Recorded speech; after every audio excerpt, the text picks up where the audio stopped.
중국의 고전인 대학에 보면 인간의 생활 덕목으로 8가지를 말씀하고 있습니다.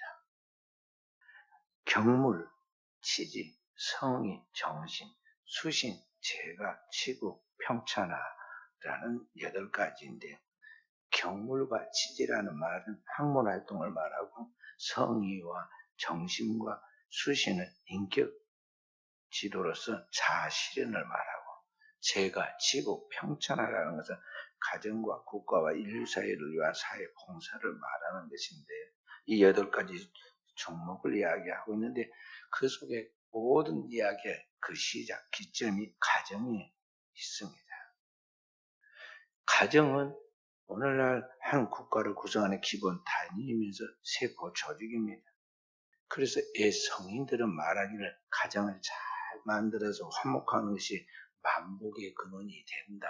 그런 뜻으로 가화 만사성이라고 했습니다. 그런데 오늘날 발달된 문명과 문화를 자랑하는 우리 한국 사회는 이 기본적인 가정에 대한 정립이 제대로 되어 있지 않아가지고 그 교육이 이루어지지 않아가지고 오늘날 우리나라 전체에 사느냐 죽느냐 망하느냐 망하지 않느냐의 그런 존폐 기로에 놓여 있습니다. 가장 중요한 사회 단위 정상적 가정들이 위협을 받고 있습니다. 그래서 심각한 내부적인 국가의 문제들을 안고 있는데 사실은 북한에서 자꾸만 쏘겠다고 위협하는 핵무기는 아무것도 아니고 실제로 우리 내부적으로 붕괴가 이루어지고 있다는 것이죠. 그래서 이 문제에 대하여 나라가 장기적인 대안이 필요하고 정부만이 아니라 오늘날 우리 세상에 비추어 지은 교회가 구원의 방주인 교회가 모든 국민과 함께 이 문제를 놓고 고민해야 한다는 것이죠. 그 몇 가지 문제가 무엇이냐 정리해보면 이러한 것들입니다. 첫째는 저출산의 문제입니다. 우리나라가 아기를 안 낳는다는 것이죠. 그러니까 몇십 년 전 우리나라에서는 이 아이를 너무 많이 낳아가지고 한 사람이 대여섯 명은 물론이고요. 보통 7, 8명, 많은 집에 10명도 낳았습니다. 그러다 보니까 정부가 앞장서서 아주 아기를 안 낳는 것을 미덕으로 말해가지고 둘도 많다, 하나만 낳아 잘 기르자. 그런 거 써갖고 이게 막 사방에다 붙여놨다니까요. 그리고 아기를 낳지 않도록 중절 수술을 하는데 국가가 아주 앞장서 가지고 거기에 돈을 주어서 격려를 했고 남자들은 군대 가서 훈련 받기 싫은데 예비군 훈련 빼준다고 정관 수술 공짜로 시켜줄 테니까 거기에 참여하면은 훈련도 안 받고 먹을 것도 준다고 그렇게 하는 때가 얼마 안 됐습니다. 그런데 우리나라가 지금 어떻게 됐습니까? 아기를 안 낳습니다. 20년 전 제가 기록해놓은 통계를 보니까요. 2003년도에 우리나라 합계 출산율이 1.19%라고 그랬습니다. 그래서 우리나라 통계청에서 요란하게 떠들었어요. 특히 이 0세 아이부터 14세까지 그러니까 유아, 초등학교 학생인 아동부까지 우리나라의 인구가 매년 160만 명씩 줄어들고 있다고 하였습니다. 인구 성장률은 그 당시 말로 2021년이 되면 합계 출산율이 0에 이르게 될 것이고 그 이후부터는 감소세로 접어들 것이다 그랬는데 사실은 벌써 작년이 아니라 벌써 이 소수점 이하로 떨어졌습니다. 인구 대체 수준을 유지하려면 87만 명의 아기가 태어나야 하는데 실제로는 그 당시에 49만 명밖에 태어나지 않는다고 걱정을 했다는 것이죠. 그런데 지금은 어떠합니까? 훨씬 더 이제 출산율이 떨어졌습니다. 그래서 이대로 가면 우리나라가 2050년 정도 되면 우리 그러니까 중고등학생들이 아빠 엄마 나이가 되면 그때 되면 어떻게 되냐 우리나라 인구가 2천만 이하가 돼가지고 국가를 유지하기 어렵게 돼요.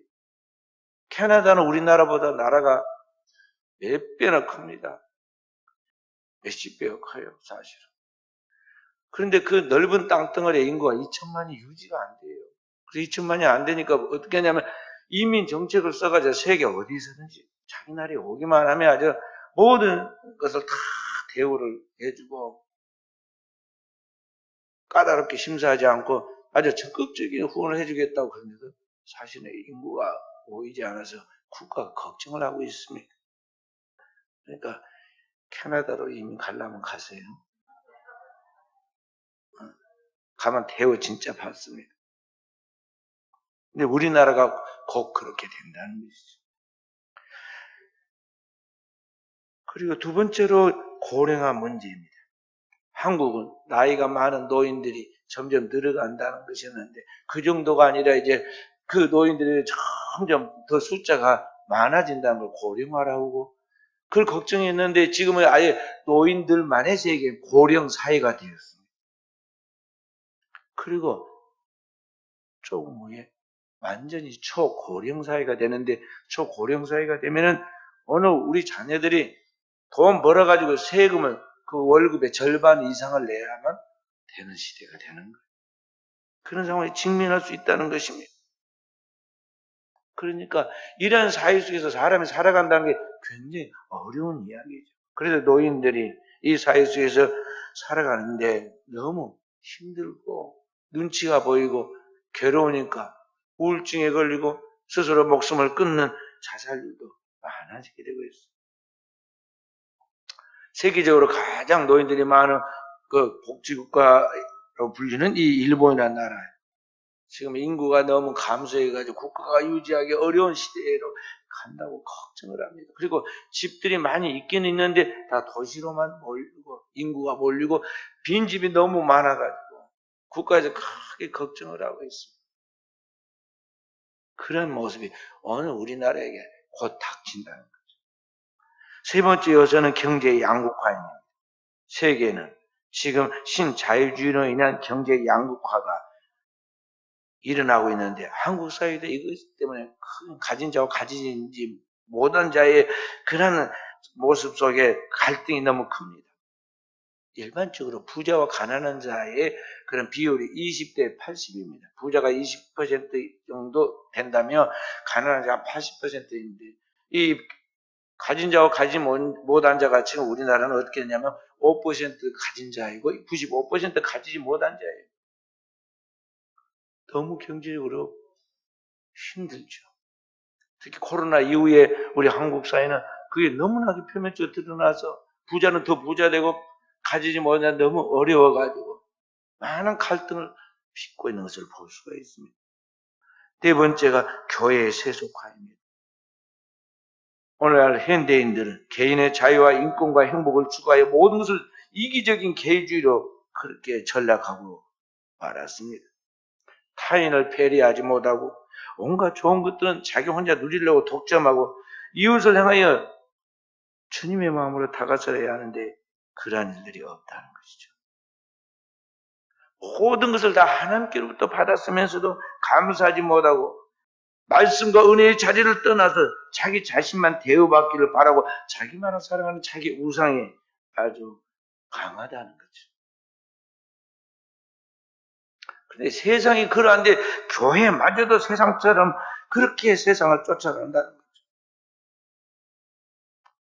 교인들이 많아지고 교인들의 신분이 상승돼가지고 사회 지도층으로 들어가니까 오늘 교회가 마치 명예다툼을 하는 높은 자리를 탐하는 것까지 교권 싸움을 하고 기득권들이 그것을 놓지 않으려고 세상적인 수단과 방법을 다 해가지고 그것이 세상에 노출이 돼가지고 성경 분명히 교회의 문제로 세상을 끌고 가지 말라고 그랬는데 큰 교회들의 문제들 또는 교계의 문제들 보면요 말로 해결이 안 되고 교회 안에서 더 깊게 해결이 안 되고 교회에 기칠이 기구가 있는데도 그것을 해결이 안 돼가지고 사회법적으로 호소해가지고 사회법에 강제 무력으로 진압을 해야만 그것도 몇 년씩 걸려가지고 교회가 절단날 때까지 그렇게 그 모양을 하고 있는 게 오늘날 우리의 현주소가 되고 있다는 것이죠. 바로 이와 같은 사회 문제의 가장 큰 원인이 뭐냐면 사회의 가장 중요한 구성세포인 가정들이 제대로 서 있지 못하기 때문에 벌어진 결과라는 거죠. 가정에서 어릴 때부터 하나님 앞에서 경외하여 훈련되고 영성으로 갖춰진 사람들이면 사회 속에서 하나님의 빛을 비치면 하나님의 영광을 드러낼 것인데 오늘날 가정이 결단이 나 있기 때문에 오늘날 이런 문제가 생긴다는 것이죠. 그래서 오늘날 현대 사회의 문제는 가정의 문제인데 현대인들의 가정들은 과거에 비하면 너무나 좋은 환경, 좋은 집에서 현대 시설을 갖추고 그렇게 편하게 살 것 같이, 그렇게 행복하게 살 것 같이 그렇게 구성을 하고 있지만은 실제로 그 안에서 살아가고 있는 사람들, 가정의 핵심 요소인 그 사람들은 꼭 동물처럼 비정상적인 괴물들처럼 살아가므로 오늘날 현대 사회가 이와 같은 혼란함을 겪고 있다는 것입니다.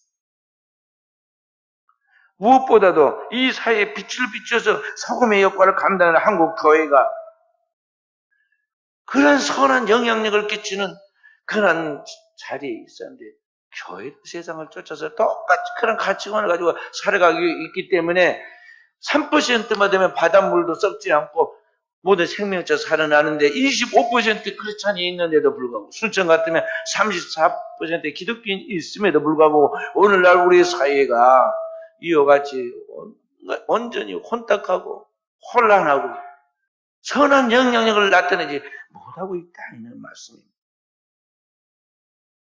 그동안 우리 한국교회는 성장에만 주력하다가 사람들 속에 세계 속에 한국교회가 이렇게 성장했다고 어디든지 자랑하고 대우받고 과시해야죠.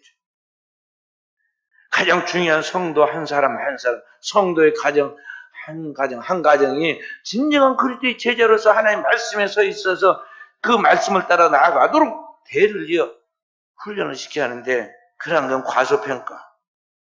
그렇게 소홀히 하다가 코로나19 하나가 탁 터지니까 한국교회가 마치 가을 낙엽 떨어지듯이 우수수 떨어져가지고 능력 없는 교회, 능력 없는 크리스찬들로 전락하고 말았다는 것이죠. 목사님들이 모여가지고 탄식을 합니다. 교회가 회복이 안 된다는 겁니다. 3분의 2, 제일 많이 나오는 교회가 3분의 2 정도 나오고 옛날의 수준에서 회복이 안 된다는 거예요. 특히 작은 교회들은 텅텅 비어 있습니다. 제가 우리 순천에 있는 교회들을 이렇게 둘러봤는데 가서 보니까 수예배도 안 드리고 또 교인이 없어가지고 거기 보면 헌금 안에 꼽아져 있는 거 보면 목사님 가정하고 관계되어 있는 몇 사람만 헌금 봉투 꼽아져 있고 거의 없습니다. 우리 코로나19 상황 속에 우리 교회는 비율적으로 볼 때는 큰 차이가 없잖아요. 딱 한 가정 떨어졌습니다. 이 뉴스를 너무 많이 보고 교회 제자훈련을 안 참석한 한 가정이 결국에는 교회를 그동안은 못 나오니까 2년 반 동안 못 나오니까 결국에는 안 나옵니다. 그래서 극동방송 거기에 우리 교인들 전도 프로그램에서 거기에 등록시키려고 제 아내가 밤에 전화를 했습니다. 교회 나오라고. 그랬더니 대답을 하는데 가까운 데 교회로 가겠다고 그렇게 이야기를 했다고 해요. 그게 일종의 하나의 이제 변명하는 거죠. 예수 잘 믿어라. 잘 믿으라고 그렇게 부탁을 했다는 말 들었는데 오늘날 지금 우리 한국교회 현주소가 그렇게 약해져 가고 있다는 것이죠. 문제가 뭐냐면 오늘날 교회나 이 사회에서 가장 중요한 가정이 하나님의 말씀으로 회복이 안 되고 있기 때문에 이러한 현상들이 벌어지고 있다는 것이죠. 그래서 오늘 우리가 하나님이 축복하시는 하나님이 이 시대에 쓰시는 그런 가정이 되어야 하는데 그 가정은 어떤 가정인가? 가정의 달을 맞아요. 우리 사랑하는 성도 오늘 하나님 말씀 속에서 그 답을 찾도록 해야겠습니다. 오늘 우리가 읽은 이 본문의 말씀은 주님께서 그의 제자들에게 세례 요한을 이렇게 말했습니다. 여자가 낳은 자 중에 세례 요한보다 더 큰 이가 일어남이 없다 그랬습니다. 하나님께로부터 보냄을 받은 자가 바로 세례 요한인데, 세례 요한을 주님께서 말씀하기, 이 땅에서 여자의 몸에서 태어난 사람 중에서 세례 요한보다 큰 자는 없다는 것이죠.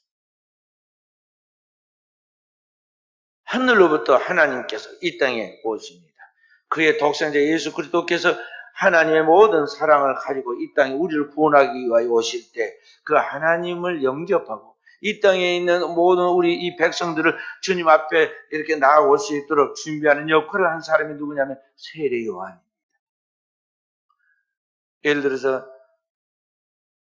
외국에서 대통령이 오면 이 나라에서 대통령이 직접 나가서 영접을 합니다. 만약 그럴 수 없는 그런 상황이 되면 그 나라에서 가장 높은 사람, 국무총리 같은 사람이 가서 정중하게 그분을 영접해 가서 모시고 오잖아요. 그런 원리입니다. 그러니까 세례 요한은 단순한 그런 사람이 아니라 이 땅에서 하나님의 성령과 능력으로 무장되어 가지고 주님을 영접하도록 하나님의 구별되어 세운 사람이 세례 요한. 바로 그 세례 요한이 이 땅에 태어나도록 하나님께서 섭리한 그 가정의 이야기입니다. 어떤 가정이기에 하나님께서 이 세상을 변화시키는 그런 하나님의 구원을 가져오는 예수 그리스도를 만나서 그 일을 이루도록 하는 그러한 가정이 되었는가? 오늘 이 말씀 속에서 우리가 세 가지를 살펴볼 수 있습니다. 첫째는 6절의 말씀입니다. 6절의 말씀 함께 읽어봅니다.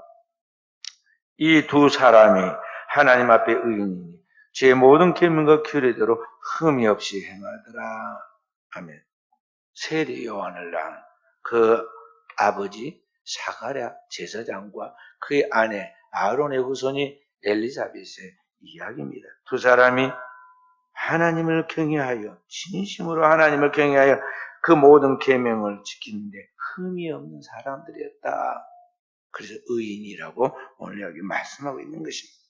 그러니까 여호와를 진심으로 경외하는, 하나님을 경외하는 그 가정, 하나님을 계명을 지켜 흠이 없는 가정을 하나님이 오늘의 시대에 쓰신다 하는 것입니다. 구약과 신약을 역사를 이어가는 가운데 역사가 딱 중간에 끊깁니다. 구약과 신약 사이에 뭐가 들어있냐면 중간기라는 그러한 역사의 암흑기가 있는데 성경에 기록이 남아있지 않습니다. 이 시대의 400년 동안 암흑기가 끝나는 그 어려운 때에 제사장 가문의 하나인 사가랴와 아론 제사장의 자손이 엘리사벳이 한 가정을 꾸리고 나가는데 그 두 사람이 하나님 앞에서 모든 계명을 지키고 하나님을 경외하여 흠이 없는 사람들이었다는 것이죠. 우리가 농사를 지어보면요, 가장 중요한 것이 종자입니다. 어떤 종자를 심느냐에 따라서 그 열매가 결정이 되지 않아요? 그런데 이 두 사람이 정말 하나님 앞에 훌륭한 씨앗과 같이, 종자와 같이 훌륭한 삶을 산 사람들이었다는 거죠. 두 사람도 레인, 하나님 앞에 구별돼서 하나님의 천을 섬기도록 구별된 사람들입니다. 한 사람은 제사장 계열의 사가랴고 또 한 사람은 대제사장 아론의 계열의 엘리사벳입니다. 이 두 사람이 하나님 앞에 흠이 없이 그의 계명을 지키며 자기를 보존하며 가정을 이루었다는 것입니다. 신앙 중심의 가정을 이루었다, 그런 말이죠. 우리나라 과거에 한신대학교 학술원 신앙연구소 설문조사에 뭐라고 이야기했느냐면 한국 기독교인들의 의식구조 속에 아무리 크리스찬이라 할지라도 혼전이라도 결혼을 약속했다면 성관계를 가질 수 있다고 대답한 사람이 33%였습니다.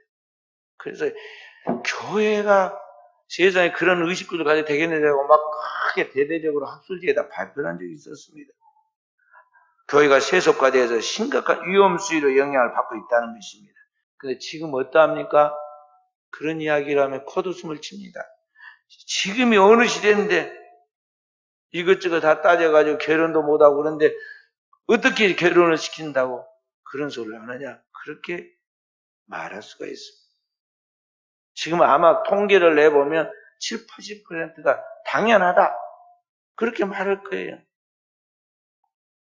지금 어떤 시대입니까? 과거에는 들어보지도 못한 말들이 막 돌아다닙니다.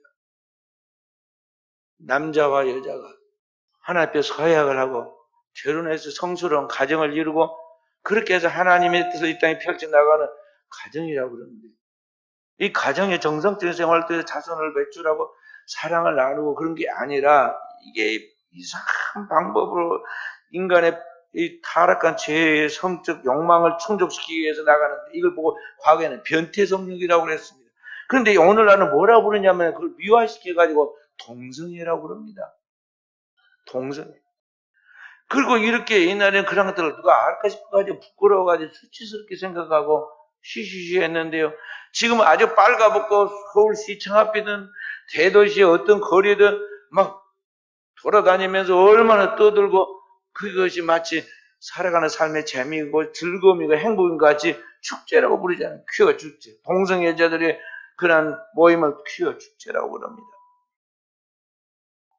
그리고 그런 것들에 대하여 지탄하고 손가락질하면 우리의 성적 취향은 인간의 자유와 인권을 보장하고 인간의 행복을 추구하는 행복 추구권인데 왜 막느냐고 말하고 그렇게 말하는 사람은 잡아다가 벌금을 먹이든지 감옥에 집어넣으라고 차별금지법을 국회에 제정하도록 로비하고 압력을 넣습니다.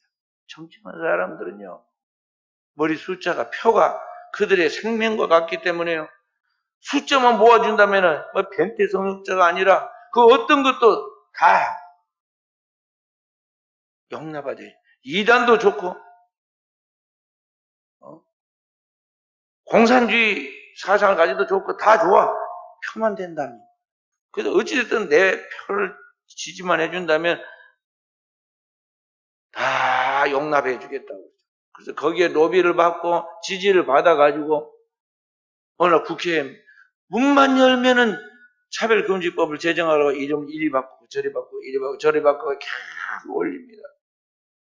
크리스찬 지도자들이 국회에 3분의 1이 있는데 3분의 1 이상 있는데 그들이 있음에도 불구하고 계속 이게 법제처까지 올라가가지고 이게 위태위태하니까 대통령 뽑는데도 우리가 크리스찬한테 뭘 지금 제일 먼저 봅니까? 이걸 지금 차별금지법을 확실하게 막고 있느냐? 그렇지 않느냐? 막 이런 걸 잘 보고 있잖아요. 그걸 지지한 것 때문에 좀 부족해도 그 당과 그 사람을 지지해가지고 대통령을 뽑은 경우도 있어요.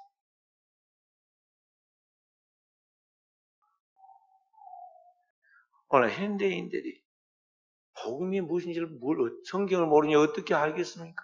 그런데 크리스찬들이 복음의 핵심이 무엇이고 진정한 신앙 안에서 우리가 살아가는 게 무엇인가에 대해 그 복음적 삶의 의미와 그 능력이 무엇인가에 대해 체험이 없기 때문에 오늘날 그렇게 세상을 쫓아 살아가고 있고 그 세상 속에 살아가는 그 가정들, 그 자녀들이 오늘날 점점 세속화돼가지고 우리 한국 사회가 지금 겉으로는 번지르하게 잘 살고 선진국이고 행복한 것 같이 그렇게 방송에서 그렇게 드라마에서 외국에 비춰져서 한류 문화가 또 있지만은요, 내부적으로 들어오면 완전 우리나라가 지옥 같은 나라가 되어가고 있어요.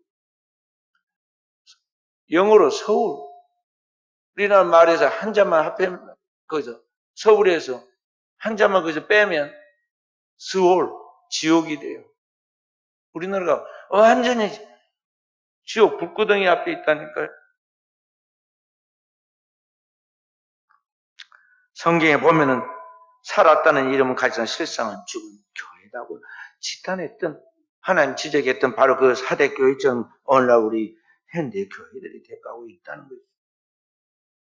그런데 오늘 그리스도의 오심을 준비하고 이 세상의 새로운 빛의 세계 하나님의 나라를 준비해 가는 그 일을 예비하고 나 같은 이 세례요한은 어떤 가정을 이루었느냐? 그 가정은 6절의 말씀처럼 이 두 사람이 하나님 앞에 의인이고 주의 모든 계명과 규례 흠이 없이 행하더라. 그 신앙이 부모 밑에서 신앙이 자녀가 태어났고 그 자녀들이 어릴 때부터 성령이 충만하고 세상 사람들이 다 먹는 술이나 독주를 마시지 아니하고 하나님 앞에 거룩하게 사니까 거기에서 세상을 구원한 하나님의 역사를 이루는 큰 인물이 나오고 하나님의 영광이 드러났다는 것입니다. 하나님은 어떤 사람, 어떤 가정을 사용하느냐? 항상 신앙 중심으로 거룩하고 깨끗한 가정, 그 가정을 하나님이 사용하신다는 것입니다. 사도 바울이 그의 후기자 디모데에게 이렇게 말씀합니다. 디모데 후서 2장 19절부터 21절 말씀. 19절. 그러나 하나님의 견고한 터는 섰으니 인침이 있어 일러시되 주께서 자기 백성을 아신다 하며 또 주의 이름을 부르는 자마다 불에서 떠날지어다 하였느니라. 함께 큰 집에는 금그릇과 은그릇뿐 아니라 나무 그릇과 질그릇도 있어 귀하게 쓰는 것도 있고 천하게 쓰는 것도 있나니 그러므로 누구든지 이런 것에서 자기를 깨끗하게 하며 귀히 쓰는 그릇이 되어 거룩하고 주인의 쓰심에 합당하며 모든 선한 일에 준비함이 되리라. 사람도 깨끗한 그릇에 밥 먹고 깨끗한 그릇을 좋아하는데 하나님은 더욱 그러하시다는 것이죠. 우리는 하나님이 담아서 일하시는 하나님의 그릇인데 하나님은 어떠한 그릇, 어떠한 가정을 쓰시느냐? 깨끗한 가정, 깨끗한 그릇이다 이 말. 전능하신 창조주 하나님을 인정하고 그 아들 예수 그리스도를 통해서 오늘 우리를 구속하신 그 구원의 은혜와 그 사랑을 늘 감사하면서 그 계명을 지키는 가정이 될 때 하나님께 그 가정을 통해 하나님의 구원의 역사를 이 땅에 드러내신다는 것입니다. 두 번째는 기도하는 가정입니다. 기도하는 가정을 주님께서 들어 쓰시고 그 가정에 주님의 기적이 일어나는 것입니다. 오늘 본문의 말씀 다시 돌아가서 여기 8절 말씀부터 10절을 봅니다. 8절. 마침 사가랴 그 반열의 차례대로 하나님 앞에 제사장의 직무를 행할세 제사장의 전례를 따라 제비를 뽑아 주의 성전에 들어가 분향하고 모든 백성 그 분향하는 시간에 밖에서 기도하더니 그랬잖아요. 분향한다는 것은 하나님의 제단에서 향을 태워서 하나님 앞에 기도한다는 거예요. 그리고 제사장만 기도한 게 아니라 백성도 밖에서 기도했습니다. 그랬더니 어땠습니까? 천사가 그 자리에 나타났고 천사가 향단 우편에 서서 오늘 사가랴에게 말하는데 13절에 이렇게 말하는데 함께 천사가 그에게 이르되 사가랴여 무서워하지 말라 너의 간구함이 들린지라 네 안에 엘리사벳이 네게 아들을 낳아주니 그 이름은 요한이라 하라. 내 간구함이 들린지라. 하나님 앞에 기도한 것 헛되지 않았어요. 긴 세월 동안 나이가 먹어가지고 남자와 여자가 서로 결혼해서 자녀를 출산할 수 있는 가임기가 다 지내고 생산 능력이 없어졌음에도 불구하고 포기하고 기도했습니다. 그때 그 기도했더니 하나님께서 그 부르짖음이 하늘에 상달되었고 오늘 그 간구가 하늘에 들려서 하늘 보좌를 움직였다는 것입니다. 오늘날 각 가정마다 눈에 보이는 것은 빙산의 일각과 같고 겉으로 보기는 아름답고 행복해 보이지만 실제로 내부를 들여다보면 너무나 심각하고 여러 가지 문제로 복잡한 걸 볼 수가 있어요. 질병의 문제, 자식의 문제, 개인적인 윤리의 문제, 인간관계의 문제는 너무나 혼란하고 힘들게 살아갑니다. 엘리사벳의 가정도 문제가 있었는데 가장 중요한 가정에 자녀가 없다는 것이에요. 경건한 가정으로 하나님을 경외했음에도 불구하고 그랬다는 것입니다. 그런데 나중에 알고 보니까 하나님이 엘리사벳과 사가랴의 기도를 필요로 했던 거예요. 왜냐하면 그리스도의 오심을 이 땅에 준비하고 그의 길을 예비하는 이 땅에서 가장 위대한 선지자를 배출하려면 부모의 기도가 쌓여서 하늘에 다다라야 하는데 대충 해갖고 될 일이 아니단 말이에요. 그래서 기도를 지금 축적시키려고 계속 지금 기다린 거예요. 그러니까 여러분과 제가 알아야 합니다. 왜 내 문제가 풀리지 않고 왜 나에게는 어려움만 계속 중첩되는가? 고민할 필요 없어요. 문제는 뭐냐면 내가 고민하고 있는 문제가 아니라 내가 기도하지 않는 그거, 기도를 중단한 그거, 기도가 실종된 그것이 문제라는 걸 알아야 돼. 기도가 있느냐 없느냐에 따라서 오늘 하나님께로부터 하늘의 문을 열고 닫아서 우리를 풀어주는데 그것이 문제가 된다는 것이죠. 결국은 그 기도 하늘에 상달되었고 하나님께서 그 기도의 응답으로 그 부르짖음이 내 간구함이 하늘에 들렸다고 했습니다. 그래서 우리가 잘 아는 세례 요한이 이 땅에 선물로 주어진 것입니다. 오늘 사랑하는 성도의 여러분과 제가 어떤 문제에 부딪혔을 때 그 문제를 인간적으로 해결하려고 하지 마시기 바랍니다. 사람과 세상을 바라보고 자신을 바라보면 항상 상처받습니다. 실망하게 되고 분노하게 되고 원망하게 되고 희망을 잃어버리게 됩니다. 언제나 희망은 하나님밖에 없다는 걸 알아야 돼요. 거짓 없이 나를 위로해주고 나를 도와주고 나를 세워줄 분은 하나님 한 분밖에 없다는 걸 알아야 합니다.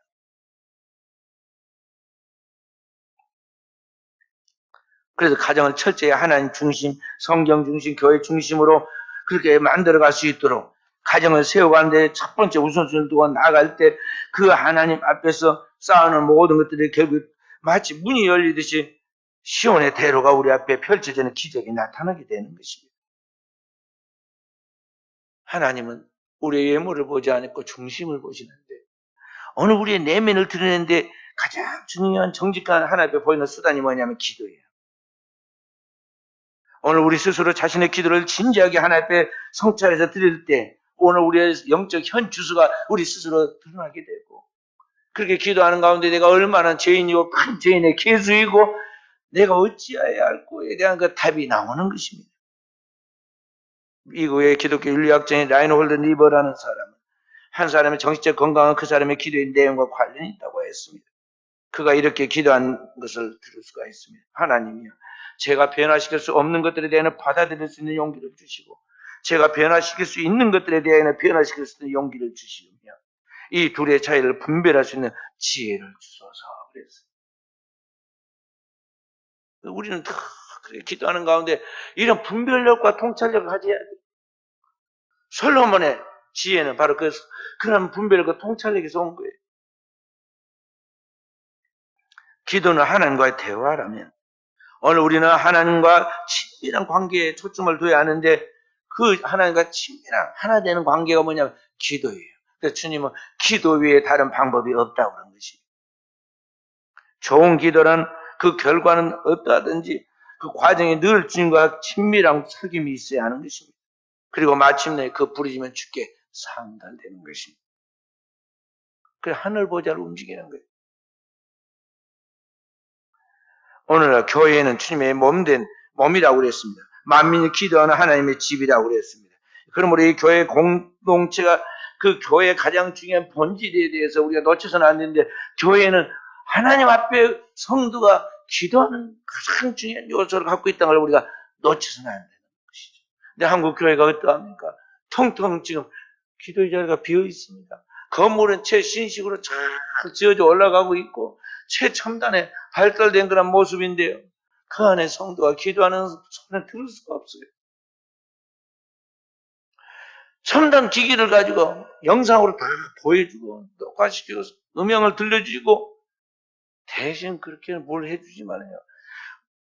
우리 하나님께서는 아버지께서는 그 자녀의 직접적인 면담과 직접적인 그런 기도 소리를 듣고 싶어하고 그가 와서 친밀하게 아버지의 손길을 느끼고 아버지의 음성을 듣기를 원하시고 그런데 우리는 무엇만 보냅니까? 음성 메시지만 전달해 보내댔어요. 언제 기도한지도 생각이 나지 않을 정도로 그렇게 우리는 생각만 하고 말지 않아요.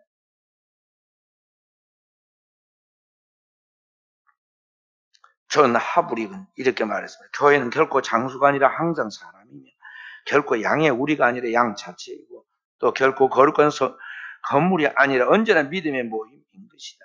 기도하는 사람, 바로 당신이 교회이지 당신이 기도하는 그 장소가 교회가 아니다. 이 세상에 거룩한 곳이는 인간을 제외하고는 없으며 영혼을 제외하고는 인간 내부의 지성사는 없다. 그러니까 교회의 가장 중요한 것은 건물이 중요한 게 아니에요. 교회 와가지고 우리가 맨발 벗고 올라가고 근다고 해서 그게 거룩한 게 아니에요. 그런 마음의 표현을 조금 하는 것 뿐이죠. 정말 교회 안에서 기도하는 그것이 중요하고 그게 거룩한 것이지. 건물을 성스러운 것처럼 꾸미고 그렇게 디자인한다 그게 되는 게 아니다는 것이죠. 진정으로 하나님 앞에 나와 부르짖고 기도하는 가운데 주님께서 그에게 임재하여 그와 만나시고 그와 교제하시고 그에게 새로운 지각과 영성을 주시고 그로 하여금 하나님의 일을 할 수 있도록 모든 대변의 역할을 맡기는 그게 중요한 것이지. 다른 게 중요한 게 아니다 하는 것입니다. 그래서 오늘날 우리 한국교회는 장수적 개념에서 시간적 개념으로 넘어가서 정말 무늬만의 기독교인이 아니라 정말 기도하는 지도자, 예배하는 예배자, 성령과 진리로 예배하는 진정한 제자 하는가 동의하는 한 사람을 길러내는 게 중요하다는 것입니다. 거기에 의미를 두고 목표를 두고 거기에 인내심을 갖고 나아갈 수 있는 주의 종들이 있다면 이 사람은 진짜 훌륭한 사람입니다. 그 사람은 마치 모세가 여호수아 후계자 한 사람 길러냈듯이 엘리야가 엘리사 하나 길러냈듯이 예수님이 12제자 길러냈듯이 오늘날 그런 진정한 제 한 사람 길러냈다면 그것이 훌륭한 거예요. 오늘 우리는 이런 기도하는 가정을 만들어가는데 최선을 다하도록 해야겠습니다. 마지막으로 성령 충만한 가정 속에 기적이 일어납니다. 오늘 15절의 말씀 함께 읽어봅니다. 이는 그가 주 앞에서 큰 자가 되며 포도주나 독주를 마시지 아니하며 모태로부터 성령의 충만함을 받아. 성령의 충만을 받아. 41절 여기는 이제 지났지만 41절 함께 읽어봅니다. 엘리사벳이 마리아가 문화함을 들을 때 아이가 복중에 뛰노는 자라. 엘리사벳이 성령의 충만함을 받아.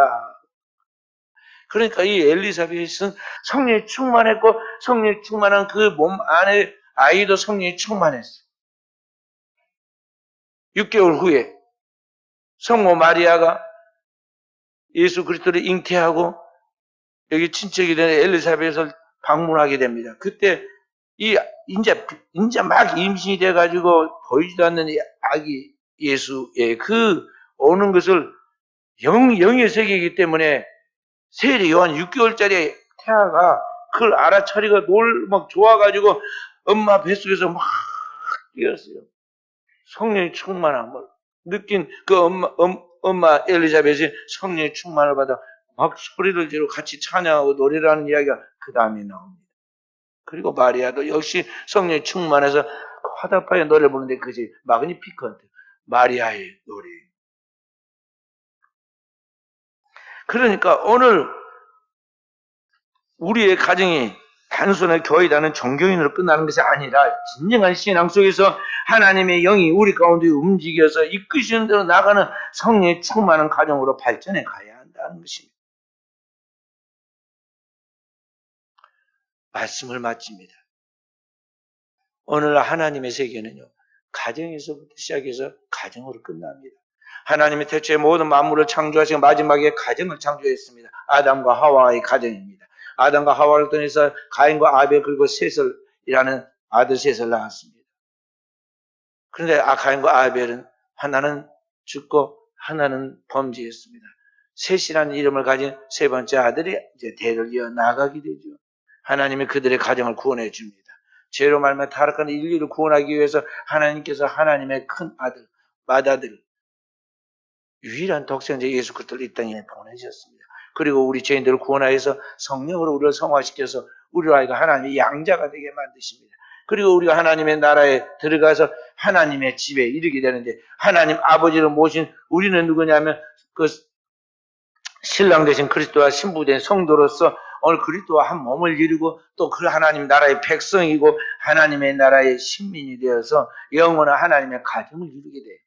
그리고 하나님은 가정에서부터 가정을 구원해서 가정으로 끝나는 것입니다. 땅에 있는 예비된 가정에서 진짜 가정 하늘의 가정으로 모든 걸 끝나게 되기 때문에 성경은 우리에게 무엇을 말씀하시느냐 구원에 대해 이야기하면서 주 예수를 믿으라 그러면 너와 네 집이 구원을 받으리라 그랬어요. 주 예수를 믿으라. Believe on the Lord Jesus Christ and you will be saved. You and your household 그랬어요. 주 예수를 믿으면 너와 내 집이 구원을 받는다는 것이죠. 오늘 그래서 우리가 믿음의 가정을 이루어야 합니다. 진정한 믿음의 영적 가정을 이룰 꿈을 가지고 대를 이어 그 하나님의 가정을 이루어갈 꿈을 가지고 오늘을 사는 종들이 되어야겠고 한 사람을 전도하여 갈 때도 정말 이 한 영혼을 천하보다 귀하게 여기고 계속 기도하면서 돌봐야지. 대충 막 과자 몇 개 줘가지고 교회 나올 것이다. 자기 께 자기가 속지 말기 바랍니다. 제가 주일학교를 해보니까요. 옛날에 아이들도 영악해가지고 이 교회에 가서 주일학교 가서 선물 받고 또 저 교회 가가지고 주일학교 가서 선물 받고 선물에 한 달이가 돼갖고 와 여름이면 그것까지 해결된 거야. 진정한 제자로만 거기에서부터 낚시 미끼 던지듯이 그럴 수는 있지만은 그걸로 끝나서는 안 됩니다. 작품을 만들어야 하고 명품을 만들어야 하고 주님의 진정한 그런 제자로 만들어서 한 사람이 1,000원, 한 사람이 10,000원, 한 사람이 민족을 감당할 수 있도록 오늘 우리는 거룩한 하나님의 꿈을 나의 꿈으로 만들어서 나가야 한다는 것이. 오늘 우리 사랑하는 귀한 성도들이 이런 하나님 꿈이 성취되는 역사의 길을 주님의 이름으로 축원드립니다.